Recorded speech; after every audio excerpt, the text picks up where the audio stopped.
그러므로 교회가 그리스도에게 하듯 아내들도 범사에 자기 남편에게 복종할지니라.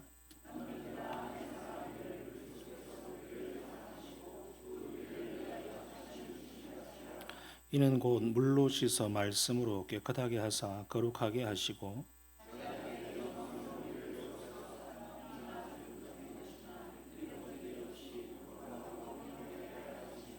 이와 같이 남편들도 자기 아내 사랑하기를 자기 자신과 같이 할지니 자기 아내를 사랑하는 자는 자기를 사랑하는 것이라.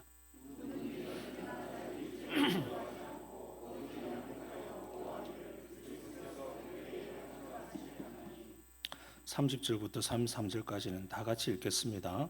우리는 그의 몸의 지체임이라. 그러므로 사람이 부모를 떠나 그의 아내와 합하여 그 둘이 한 육체가 될지니 이 비밀이 크도다. 나는 그리스도와 교회에 대하여 말하노라. 그러나 너희도 각각 자기 아내 사랑하기를 자신같이 하고 아내도 자기 남편을 존경하라. 아멘. 하나님 안에 저와 여러분과 함께 하기를 바랍니다. 가정의 달 설교로서는 오늘이 마지막이 되겠습니다. 오늘은 부부에 관한 내용인 것 같지만 또 이것을 넓게 보면 교회에 대한 이야기거든요. 그래서 성경이 왜 부부에 대한 이야기를 하면서 그리스도와 교회의 관계를 가지고 이야기하고 있는지를 이해하셔야 됩니다. 오늘 본문에서 우리가 읽었던 본문에는 남편, 아내라고 하는 단어만큼 그 이상으로 많이 나오는 단어가 있는데 그것은 교회라고 하는 단어입니다. 교회라고 하는 단어를 7번 사용하고 있습니다. 우리가 잘 알기로 성경에서 7이라고 하는 숫자는 예수님께서 너희들이 70번씩 7번이라도 용서하라 라고 할 때 사용하셨던 그 완전수에 속합니다. 하나님의 사랑, 하나님의 희생, 하나님의 은혜를 상징하는 숫자이기도 하고 주님께서 우리를 사랑하시고 용서해 주신 그 무한하신 사랑을 대표하는 숫자가 7이라고 할 수 있죠. 럭키 세븐이 아닙니다. 성경적인 숫자거든요. 이 본문에서 7번을 교회를 언급하고 있습니다. 성경에서 유일하게 한 본문에서 교회라고 하는 단어를 7번 쓰는 곳입니다. 그렇다면 오늘 본문은 교회라고 하는 것이 중요한 우리의 이 본문을 바라보는 관점이자 중요한 그 가치관이라고 할까요? 이 교회라고 하는 것을 들여다볼 때 바로 부부를 들여다볼 수 있다라고 이렇게 할 수 있습니다. 요즘 우리의 부부 사이 결혼관이라고 하는 것은 예전과 참 많이 달라졌습니다. 이전하고 다를 뿐더러 세상 풍속도 많이 바뀌었죠. 그리고 심지어 교회 안에서도 결혼관은 굉장히 다양한 가치관이 들어와서 어떤 성경적인 어떤 것이 성경적인 결혼관인가 하는 것이 많이 왜곡되고 헷갈릴 정도입니다. 그것은 교회도 시대의 풍조에 많이 휩쓸려 버렸다는 것이고 또 하나님의 말씀이 우리 가운데에서 잘 가르쳐지지 못했거나 또는 잘 가르쳐지기는 했지만 그것을 자기에게 잘 적용하지 못했거나 여러 가지 이유들로 말미암아 하나님께서 우리에게 주신 결혼관, 부부의 관계가 바로 서지 못하는 시대를 살아갑니다.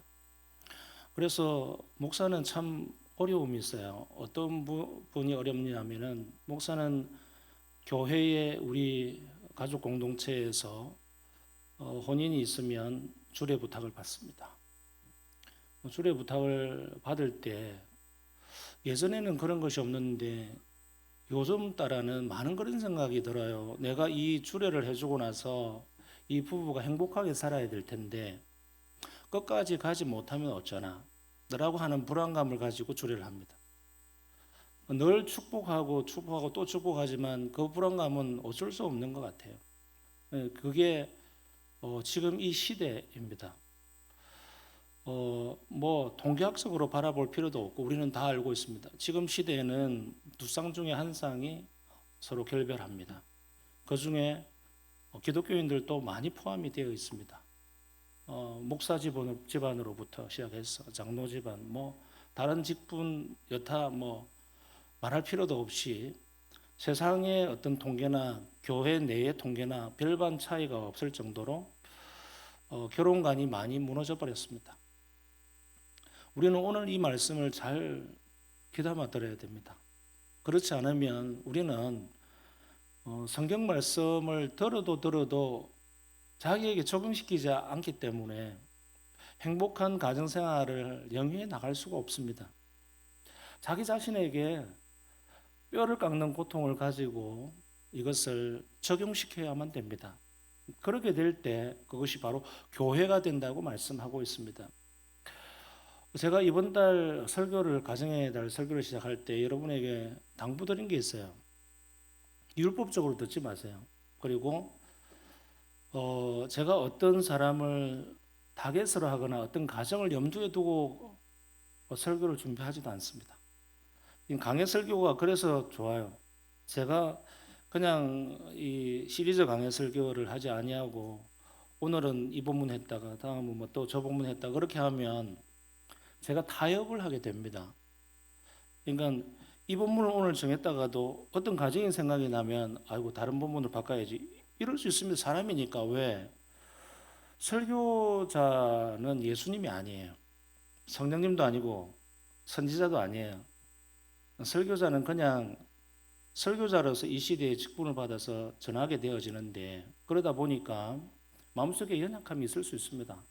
그 연약함은 사랑이라고 하는 연약함도 될 수 있고 긍휼 자비라고 하는 연약함도 될 수 있고요. 그것이 저는 그냥 타협으로 이렇게 표현할 뿐입니다. 근데 이 시리즈 강의 설교를 하다 보니까 할 수 없이 그 본문을 해야 됩니다. 그게 저는 좋은 거예요. 그래서 저는 새벽기도도 그냥 쭉 그냥 연속 강의를 합니다. 오늘 2장, 그 다음 날, 그 다음 장. 그러다 보면 하나님의 말씀이 할 수 없이 선포되어지고 나에게 부딪히는 말씀들이 있을 수밖에 없어요. 그거 여러분들 들으셔야 됩니다. 그렇지 않으면 우리는 믿음이라고 하는 이름으로 자기에게 아전인수하거나 남용하거나 진리 안에서 자유함을 은혜주의자로 살아가거나 또 다른 신율법주의자로 돌아가거나 어쨌든 자기 편한 대로 하나의 말씀을 받거나 말거나 하는 일들이 벌어지기 때문에 그것은 이제 더 이상 교회가 아닙니다. 그래서 여러분 저에게 당부에 저는 이 가정에 대해 설교를 할 때마다 그런 어려움이 있다는 말씀을 드립니다. 여러분이 잘 소화하셔야 되고 하나의 말씀으로 받으시길 바랍니다. 22절 보세요. 저는 오늘 한 절 한 절을 9절 강의를 하겠습니다. 제가 9절 강의를 잘 하지 않는데 오늘은 너무나도 중요하기 때문에 22절 읽어봅시다. 시작. 아내들이여 자기 남편에게 복종하기를 주께 하듯 하라. 여러분 아내 되신 분들 또는 아내가 될 분들 또 아내였던 분들 나는 먼저 차별해서 남편이 천국 가고 없는데 이런 분들도 해당이 됩니다. 잘 들어보시길 바랍니다. 기독교 신앙에서 이 구절을 잘못 받아들이게 되면 남녀 차별을 하나 성차별을 하나 이렇게 받아들일 수 있습니다. 성경은 여기에서 어떠한 그런 의도를 담지 않고 있습니다. 여기서 보여주고자 하는 것은 하나님께서 창조의 원리를 보여주는 것입니다. 자, 창조의 원리로 한번 돌아가 보십시다. 최초의 부부는 아담과 하와입니다. 아담과 하와는 지금 이 시대의 결혼과는 다르게 그들이 선택할 수가 있는 사람이 없었어요. 단 한 사람의 남자와 단 한 사람의 여자밖에 없었어요. 어쩌면 억울할 수 있는 결혼을 할 수밖에 없었어요. 하나님이 주례를 서시고 태어나자마자 보니까 한 여자밖에 없었고 한 남자밖에 없었어요. 그러니까 뭔가 이거는 자유의지라든지 내가 연애를 좀 해서 내 성격에 맞고 나한테 맞는 사람을 택해야지라고 하는 그 자유의지가 그 두 사람에게만큼은 주어지지 않았습니다. 그럼 한번 상상을 해보세요. 요즘으로 따지면 원치 않는 결혼 이런 거 잘 없잖아요. 사실 뭐 집안인데 집안 이런 뭐 아주 뭐 특별한 집안이 그렇게 할지 몰라도 옛날 우리의 조선시대라든지 첫날 밤에 보니까 신랑 얼굴, 신부 얼굴을 처음 봤더라. 이게 예사지 않습니까? 성경에도 그런 부부가 나옵니다. 어, 창조의 첫 부부는 어떤 억울하고 원하지 않는 결혼을 한 것이 아니라 그것을 역으로 생각해 보면 하나님께서 그 부부가 어떠한 것인 것을 보여주기 위해서 두 사람만 만드셨습니다. 그러니까 창조의 원리를 그것보다 더 좋게 보여줄 수가 없죠. 여러 가정을 처음부터 만드신 것이 아니라 한 가정을 만드셨어요. 한 가정을 만드셨다는 것은 그 한 가정을 통해서 하나님의 뜻을 그 가정을 통해서 보여주려고 하는 것이죠. 그 첫 번째 원리가 뭐냐면 건의입니다. 건의. 하나님께서는 전능하신 하나님이시기 때문에 사람을 만드실 때 어떤 형태, 어떠한 방법을 사용하실 수 있습니다. 못하는 게 없어요. 근데 하나님이 남자를 만드실 때 특별하게 흙으로 만드십니다. 그리고 두 번째, 여자는 흙으로 만드셔도 되잖아요. 근데 하나님이 흙으로 만드시지 않고 어떻게 만듭니까? 아담의 갈비뼈를 취하여서 만듭니다. 여러분, 이것은 뭐 재료에 집중하라라는 것이 아니에요. 남자는 흙으로 만들어져서 퍼석하고 여자는 단단하다 뭐 이런 뭐 그런 적용을 하시는 분도 있는데 성경은 전혀 그런 의도가 없습니다. 뭐 여자가 지독스럽다 뭐 이런 것도 아니에요. 전혀 그런 게 아니라 여자는 누구로부터 왔는가를 보여주려고 하는 겁니다. 누구로부터 왔습니까?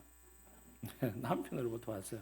거기서부터 창조의 원리에 권위가 누구에게 주어졌는 걸 보여줍니다. 권위는 누구에게 있어요? 남편에게 있습니다.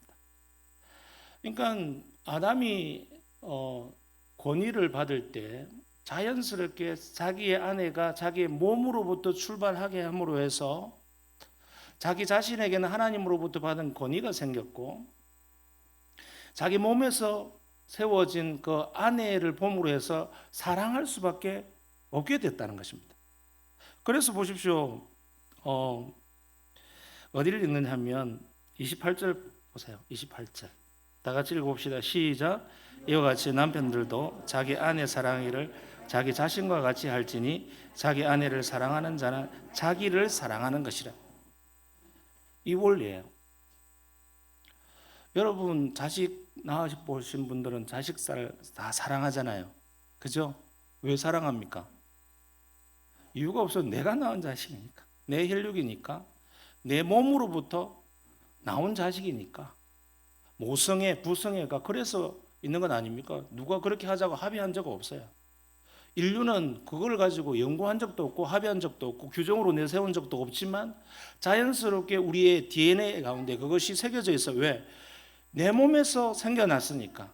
나를 닮았으니까. 쌍꺼풀 없는 것도 나를 닮았고 콧구멍이 큰 것도 내 닮았고 맨날 허리가 아야아야 하는 것도 내 닮았고 그래요. 하여튼 못나고 안 좋은 것도 다 닮았고 또 이쁜 구석도 다 닮았고 그런 걸 보면서 우리는 모성애와 부성애를 가집니다. 여러분, 근데 부부라고 하는 것은 그것과는 좀 다른 의미가 있죠. 오늘날 우리의 부부라고 하는 것은 아담과 하와와 같이 남자로부터 빠져나와서 여성이 탄생하는 것이 아니라 우리는 완전 다른 핏줄과 DNA를 가지고 두 사람이 만나게 됩니다. 그렇기 때문에 아담과 하와가 가진 환경과 다르기 때문에 우리는 뭔가 다르다고 생각할 수 있지만 그 원리만큼은 같다라고 보여야 됩니다. 그것이 오늘 이 하는 말씀입니다. 남자는 창조의 원리로 남편이라고 하는 권위가 주어졌고 그리고 여자에게는 그것을 복종하고 순종해야 되는 위치가 주어졌다는 것입니다. 이것은 남녀 차별을 성경이 조장하려고 하는 것이 아니라 이것을 남녀의 이제 종속적 관계라고 하는데 신학에서 여자는 남자에게 신학적으로 성경적으로 종속되어져 있습니다. 이 말을 썼다고 해서 여자는 노비처럼 종이 되고 남자는 주인이 되라는 게 아니에요. 이것은 책임과 의무를 이야기하는 것입니다. 그리고 남자는 하나님께서 주신 권위로 아내를 자기 자신을 사랑하는 만큼 더 사랑해라 라고 하는 명령을 그 건의에다 주고 있는 것입니다. 남편들이요, 여러분이 받은 건의로 그 권위를 가지고 사랑하십시오. 아내를 자기 몸처럼 사랑하시길 바랍니다. 자기 자신을 사랑하는 사람은 동일하게 자기 아내도 하나님께서 아담으로부터 하와를 이끌어내어서 만드신 것처럼 그렇게 여기라고 우리에게 그 권위를 주신 것입니다. 그래서 여러분께서 아내를 사랑할 때 이렇게 말씀하고 있죠. 보세요. 24절 읽어봅시다. 24절. 25절부터 읽어봅시다. 25절. 시작. 남편들아 아내 사랑하기를 그리스도께서 교회를 사랑하시고 그 교회를 위하여 자신을 주신같이 하라. 남편들에게 주는 메시지를 먼저 하는 게 좋을 것 같아요. 아내들이요 남편에게 복종하라 이렇게 하면 굉장히 거부감이 생길 수 있습니다. 아니 남편을 보니까 뭐 잘난 것도 없고 나에게 잘해주는 것도 없고 이뻐할 구석도 없고 존경할 구석도 하나도 없는데 내가 무슨 수로 복종하느냐 라고 할 수 있습니다. 그러나 여러분 남편들이 아내를 사랑해야 되고 아내가 남편을 존경하고 그 권위에 복종해야 되는 문제는 조건으로 여러분이 여기는 순간 다 깨어지고 아무도 할 수 없습니다. 당신이 나를 사랑해주면 내가 당신에게 복종할게요. 또는 그 반대로 당신이 내 말을 잘 들으면 내가 너를 사랑할게. 이 이야기, 이 순서가 없어요. 여기에서는. 이것이 쌍방통행을 해야 되는 것이고 동시쌍방입니다. 동시쌍방. 이건 제가 지어낸 이야기인데 그러니까 어떤 조건을 바라보고 당신이 어떻게 해 주었기 때문에 내가 해준다의 원리가 아니라 동시적으로 일어난 일이라는 거죠. 함께 순종하면서 함께 사랑해주고 함께 사랑하고 함께 순종해주는 이것들이 함께 되어야 된다. 이 말씀을 여기에서 하고 있습니다. 그래서 남편들이요 아내들을 무조건적으로 사랑해 주시길 바랍니다. 그 이유는 그리스도께서 교회를 그렇게 사랑하셨기 때문에 그렇습니다. 저와 여러분은 우리 그리스도 예수 그리스도를 우리의 신랑으로 삼습니다. 이것이 교회입니다. 왜 성경은 처음부터 끝까지 예수 그리스도를 교회의 머리일 뿐만 아니라 신랑으로 표현하고 있으며 우리는 그분의 몸일 뿐만 아니라 신부로 표현하고 있을까요? 그리고 여러 군데에서 어린 양의 혼인잔치라고 하는 그 혼인잔치를 이야기하고 있고 그 혼인잔치에 초청을 받은 사람으로 우리를 성도를 표현하고 있습니다. 그리고 요한계시록에서도 그 혼인잔치에 초청받은 사람이 천국에 예수 그리스도와 함께 살아갈 영원한 한 몸, 한 가족이 될 것으로 묘사하고 있습니다. 왜 그와 같이 이야기를 하고 있을까요? 그것은 이 부부의 유비를 통해서 예수 그리스도와 교회가 어떤 관계인지 또 역으로 예수 그리스도와 교회의 관계가 부부에게 어떻게 나타나야 되는가를 보여주는 것입니다. 그래서 부부가 예수 그리스도와 교회의 관계를 보여주는 관계입니다.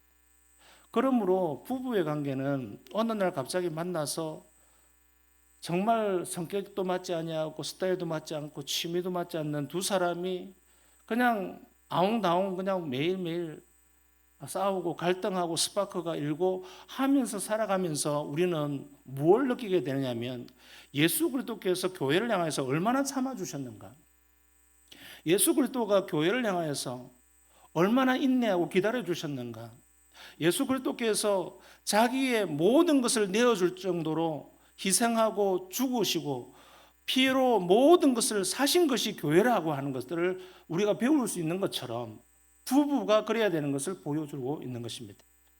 부부의 관계를 통해서 어려운 관계를 통해서 우리는 예수 그리스도께서 나를 얼마나 참아주셨는가 하는 것을 우리는 배우게 됩니다. 여러분 그래서 이것은 조건이 아니라 쌍방이 함께 해야 될 동시 쌍방으로 일어나야 될 일입니다. 아내들은 남편을 향하여서 복종하고 순종하고 또 남편은 아내를 향하여서 사랑해주고 이것이 동시적으로 이루어져야 됩니다. 이것이 조건이 되는 순간 다 허물어져 버립니다. 예수 그리스도께서는 우리를 향하여서 어떠한 조건도 보지 아니하시고 우리를 참아주시고 우리를 용서해 주셨습니다. 우리의 모든 죄를 다 사해 주셨습니다. 우리를 구원시켜 주실 때에 네가 무엇을 해라, 나를 향하여서 무엇을 해라라고 아무것도 요구하지 아니하시고 무조건적으로 사랑해 주셨습니다. 이것이 교회를 위한 사랑이고 희생이고 은혜였습니다. 이것을 부부에게 그대로 요구하고 있습니다. 우리의 가정의 출발은 부부이죠. 부부가 만나지 아니하고서는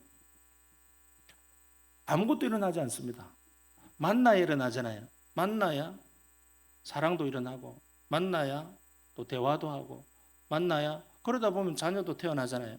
그리고 온 인류가 이 가정과 가정 단위로 계속 이어져 가서 우리의 자녀들은 또 가정을 이루고 또 이어가고 또 가정을 이루고 또 이어가고. 여러분, 오늘날 우리 대한민국은 이 가정이 이루어지지 않는 것으로부터 인해서 교회가 위협을 받고 있습니다. 여러분, 세상 단체 이런 것은 시스템, 이거는 우리가 차치하고 나서라도 교회가 지금 위협받고 있습니다. 가정이 세워지지 않는데 교회가 어떻게 세워집니까? 그리고 가정이 탄생을 하지 않는데 교회가 있을 수 있습니까? 없습니다. 가정이 없으면 교회도 없는 것이죠. 그런데 결혼을 하지 않습니다. 이것은 세상적인 시스템이나 우리 대한민국의 환경적인 어려움이 우리는 다 있는 줄 압니다. 그거 다 그냥 내려놓고 우리가 본질과 핵심으로 한번 들어가 보자는 것이죠. 본질과 핵심으로 들어가 보면 부부 되는 것에 감수해야 될 것들이 너무 많기 때문에 그 조건을 따지다 보면 그것을 맞출 수가 없습니다. 그래서 결혼을 하지 않습니다. 남자는 집 한 채를 마련해야 되고 경제적인 능력이 있어야 되고 또 요새는 맞벌이 하기를 원하기 때문에 아내도 또 그렇게 해야 되고 그래가지고 가정을 이루었지만 자녀를 또 낳지 않습니다. 왜? 맞벌이 해야 되기 때문에 뭔가 집도 생기고 안정적인 게 생기고 그때까지 하다 보면은 이제 홍기를 녹치는 사람은 결혼을 못하지만 결혼을 하고 나서도 자녀를 생산을 할 시기를 놓쳐서 자녀를 못 갖게 됩니다. 이것이 악순환이 되어서 교회에 그대로 돌아오게 되었습니다.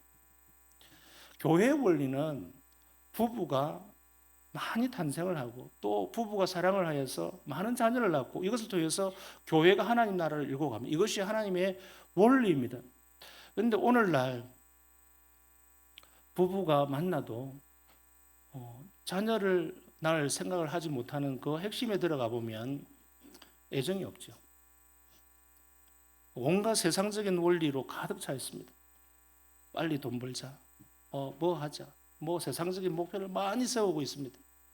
그것으로 인하여서 그렇게 살다 보면 하나님께서 본질로 주셨던 그 권위, 남편의 권위는 돈에 의해서 판단받게 되죠.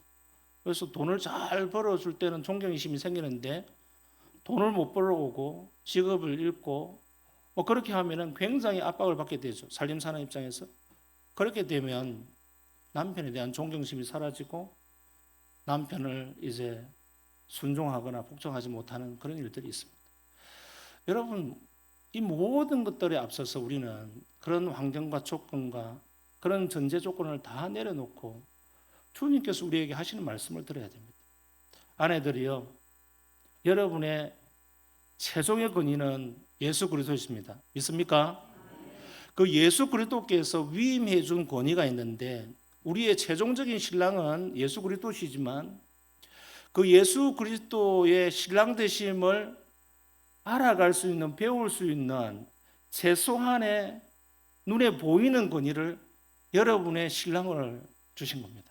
믿으시길 바랍니다. 여러분, 우리는 하나님의 섭리와 하나님의 작정, 이것을 믿으셔야만 됩니다. 여러분이 어떠한 과정을 통해서, 다양한 과정을 통해서 결혼을 합니다.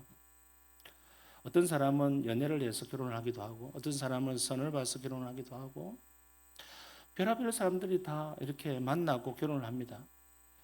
그럴 때 여러분은, 현대를 살아가는 여러분은 자기 의지로 하잖아요. 대부분 다. 결정은 자기가 하잖아요. 남이 해주는 거 아니잖아요. 자기가 결정할 때 여러 가지 몇 가지 생각을 해서 결정을 할 겁니다. 어떤 사람은 기도를 통해서 결정을 하고 어떤 사람은 또 여러 가지 몇 가지 조건을 가지고 결정할 겁니다. 여러분의 자유의지로 결정을 했다면 그것은 그 자유의지 속에 하나님의 섭리가 들어가 있습니다. 하나님은 여러분의 생각과 행동과 말에 함께 하십니다. 적어도 우리 예수 믿는 사람은 저번 주에 말씀드렸죠. 성령께서 우리 가운데 들어오셔서 연합하셨습니다. 우리의 생각과 마음 가운데 함께 하십니다. 우리의 실수도 때로는 합력하여 선을 이루도록 하십니다. 하나님의 역사가 그렇게 일어납니다. 하나님의 말씀을 어기고 하나님은 불신결혼을 원치 않고 신자끼리의 결혼을 원하고 그렇게 했는데도 우리가 그것을 어기고 그렇게 했다면 하나님이 또 그렇게 역사하십니다. 불신 가정에서 목사의 자녀, 목사가 안 나옵니까? 불신 자녀, 불신 가정에서도 선교사가 나오잖아요. 불신 가정에서도 하나님의 귀한 일꾼들이 탄생하잖아요. 그걸 어떻게 해석할 수 있습니까? 우리의 연약함과 우리의 실수를 통해서도 하나님은 역사하시고 섭리하신다는 거지요. 우리가 원치 않는 자녀를 낳았다 하더라도 그 자녀를 통해서 하나님은 일하시고요. 우리가 계획하지 않았던 그런 일들이 우리의 가정에 일어나더라도 하나님은 그 속에서 또한 역사하십니다. 인간의 실수와 우리의 연약함을 통해서도 하나님은 오래 참으심으로 말미암아 예수 그리스도의 십자가를 우리에게 인류를 향하여서 용서함으로 주셨듯이 우리의 가정을 향하여서도 여전히 우리 주님의 계획과 섭리는 계속되고 있습니다. 그렇다면 여러분이 지금 만난 부부는 하나님의 섭리 안에서 이루어집니다. 여러분이 실수를 했거나 여러분이 조금 꺼림칙한 그런 가운데에서 과정을 통해서 결혼을 했거나 하지만 그 속에서 하나님은 여전히 여러분을 통하여서 역사하시기를 원하십니다. 왜요? 부부가 예수 그리스도와 교회 관계를 그대로 여실히 보여주는 가장 첫 번째 단계이기 때문에 그렇습니다. 부부를 통하여서 서로 순종하고 사랑하는 관계를 누리지 못한다면 여러분이 교회됨으로써 예수님을 얼마만큼 사랑할 수 있을까요? 이것은 자기 자신에게 한번 질문해 보셔야 됩니다. 나의 신랑 되신 예수님은 내가 너무 사랑하고 순종하는데 나는 내 남편은 꼴도 보기 싫어. 우리 주님의 뜻이 아니잖아요. 우리 주님은 부부를 통해서 예수 그리스도의 신랑 되심을 우리에게 보여주고자 하는 것입니다. 그리고 그 속에서 부족하고 연약하지만 예수 그리스도께서 주신 그 건의와 사랑을 서로 잘 쌍방으로 동시적으로 이렇게 연합함으로 주님의 교회를 그 부부를 통해서 일구 가기를 원하십니다.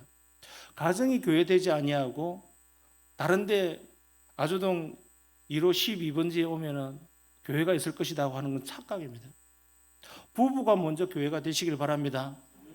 남편과 아내와 남편이 먼저 연합이 되어지고 그리스도의 사랑 안에서 하나가 되어질 때 그것이 교회가 되는 것이고 그 조그만 단위, 최소한의 단위의 교회가 모인 곳이 주일날 교회 공동체, 대그룹 공동체가 되는 것입니다. 그래서 여러분 교회는 멀리 있는 것이 아니고요. 내가 어디서 걸어서 차 타고 가서 예배 드리는 것이 교회가 아니라 내가 있는 내 가정이 먼저 교회입니다. 부부가 교회되지 못하는데 교회 와서 은혜 받는다는 것은 참으로 어려운 일입니다. 부부가 너무 마음이 갈라져 있고 멀어져 있는데 예배당에 와서 위로받고 은혜받고 하는 것은 참으로 어렵습니다. 그건 반쪽짜리입니다. 부부를 통하여서 하나님께서 역사하시는 그 복종과 사랑의 깊고 오묘함을 누리시길 바랍니다. 여러분 30절부터 우리가 읽었던 거 보십시다. 우리는 그 몸의 지체입니다. 이렇게 되어 있습니다. 그 몸의 지체라고 하는 것은 교회를 보여주는 것인데요. 교회는 예수 그리스도가 머리가 되시고 우리는 그의 몸이 된다고 이야기했습니다. 머리와 몸은 떨어질 수가 없죠. 붙어 있어야 됩니다. 이것이 부부의 유비입니다. 부부는 떨어질 수 없습니다. 환경적으로 떨어질 수 있죠. 물리적으로.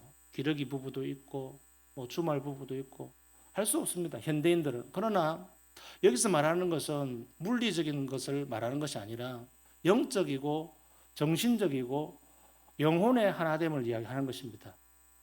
여러분께서 어떠한 환경에서 멀리 몸이 떨어져 있다 하더라도, 혹 여러분이 뭐 이런저런 이유로 각방을 쓴다 하더라도, 제가 아시는 우리 신학교 서성 교수님은 사모님이 너무 코를 골아가지고 같이 잠을 못 주무실 정도래요. 그럼 보통 그 반대는 내가 너무 많이 봤는데, 그래서 교수님이 각방을 쓸 수 없고 그래가지고 밤마다 기마개를 하고 이렇게 주무신대요. 그래서 그 교수님이 다른 데 어디 집회를 갈 때도 할 수 없이 이제 호텔을 잡아주면 호텔에 침대가 너무 작잖아요. 집에 자면 한 번씩 너무 힘들면 그냥 옆방에 가서 자기도 하고 이렇게 피할 수가 있는데, 그럴 때마다 그냥 기마개를 한 번씩 안 가져오면 너무 힘들다는 거예요. 그래서 기마개를 막 꼭 하고 주무신대요.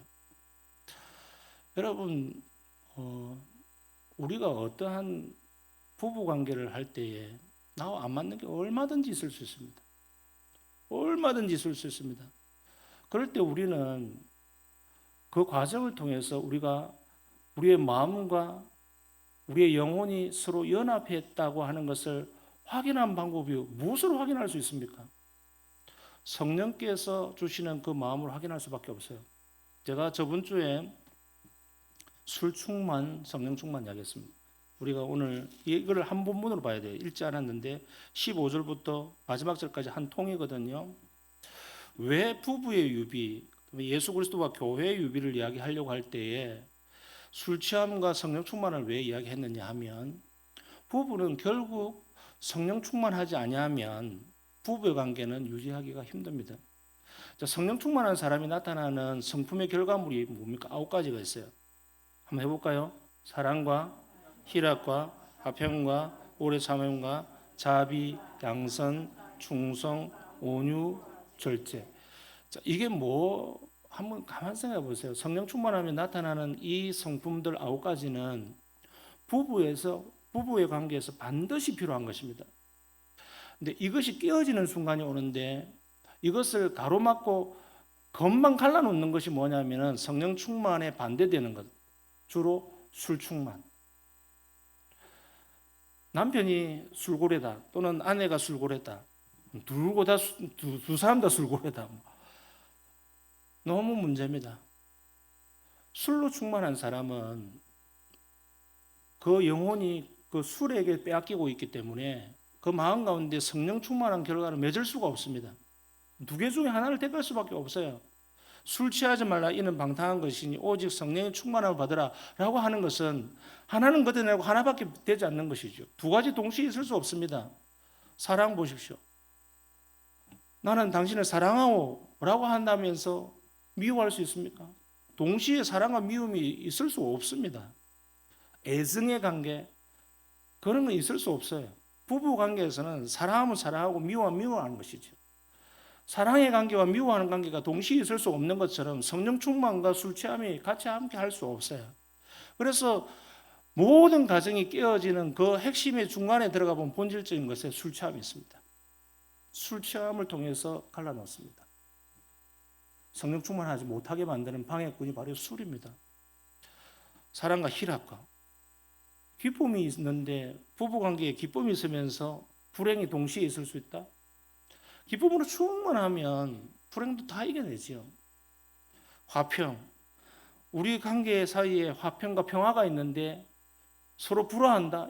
동시에 어떻게 전쟁과 평화가 같이 함께 할 수 있습니까? 전쟁이 종식되어야 평화가 있는 것이죠. 평화가 끝나면 전쟁이죠. 그래서 여러분 부부관계에 성령 충만이라고 하는 것은 9가지를 다 살펴보면 성령 충만한 부부는 결국 그 부부를 통해서 교회와 예수 그리스도의 관계를 발견할 수밖에 없습니다. 성령 충만한 사람이 예수 그리스도를 사랑할 수 있고 예수 그리스도의 말씀에 복종할 수 있는 것처럼 성령 충만한 아내들이요, 여러분들은 남편에게 순종할 수 있습니다. 아멘. 너무 작네요. 여러분, 이것을 한쪽으로 몰아가면 너무 힘들어져요. 남편들은 권위를 받았지만 권위주의자가 되는 순간 존경받지 못합니다. 여러분은 주님께서 주신 그 권위는 책임과 의무를 이야기하는 것이지 자기의 권리를 이야기하는 게 아닙니다. 남편들이 자기 주장을 아내에게 계속적으로 고집하고 주장하는 것은 그것은 권위가 아니라 권위주의입니다. 사랑은 용납하는 거고 참아주고 이야기를 들어주고 내 마음을 열어서 상대방이 뭘 원하는지 나의 눈높이를 낮추는 것입니다. 자기의 나는 남자니까 내 말을 들어. 이것은 성경적인 것이 아닙니다. 예수 그리스도께서 교회를 향하여서 우악스럽게 그렇게 하지 않았습니다. 왜 교회가 내 말을 듣지 않아? 회초리를 들고 난리를 친 것이 아니라 예수님께서는 교회를 세우시기 위해서 자기 자신이 십자가에서 죽으셨습니다. 이것이 이 십자가의 모습이 우리의 남편들의 모습인 것을 깨달으시길 바랍니다. 아내들에게 복종을 강요하지 마십시오.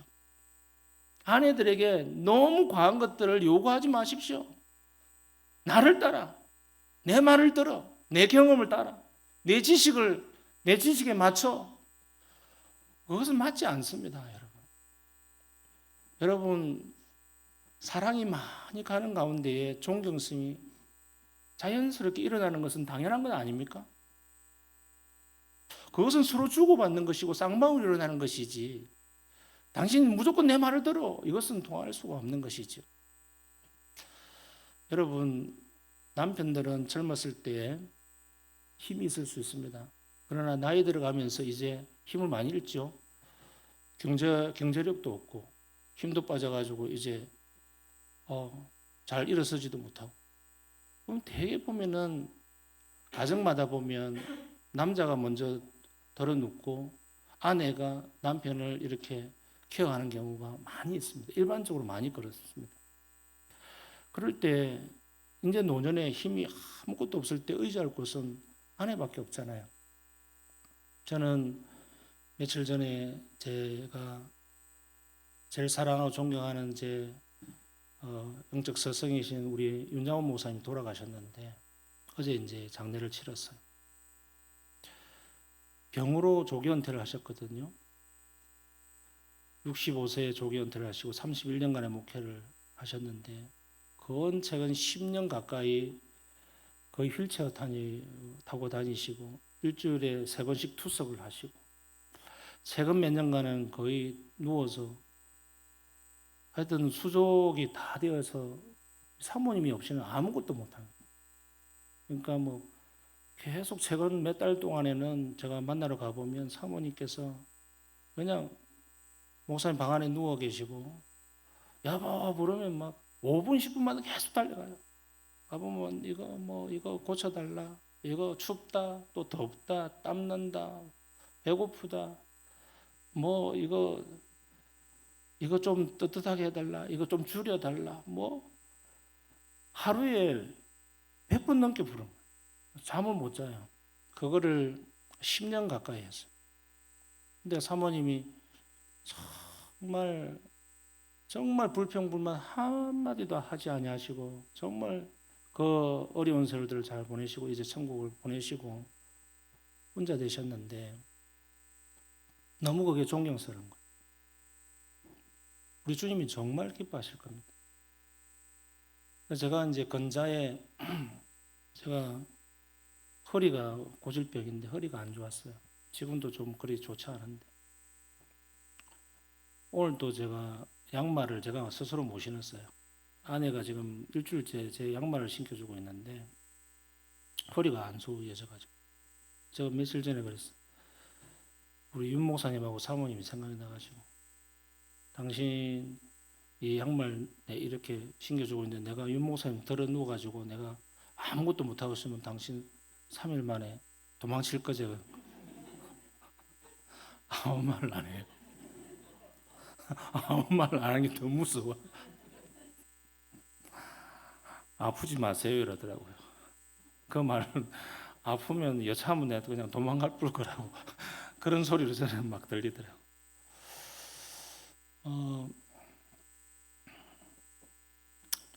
우리 부부란 무엇입니까? 도대체 부부가 처음 만나서 수십 년을 살면서 좋은 일만 있습니까? 내 마음에 맞는 것만 있습니까? 부부가 만나서 내 뜻에 맞추세요. 그런 것만 있을 수 있습니까? 여러분, 제가 도덕적인, 윤리적인, 사회적인 그런 관점으로 여러분 설교 많이 할 수 있습니다. 그러나 본질로 한번 들어가 보자고요. 하나님이 왜 우리를 부부 삼으셨을까?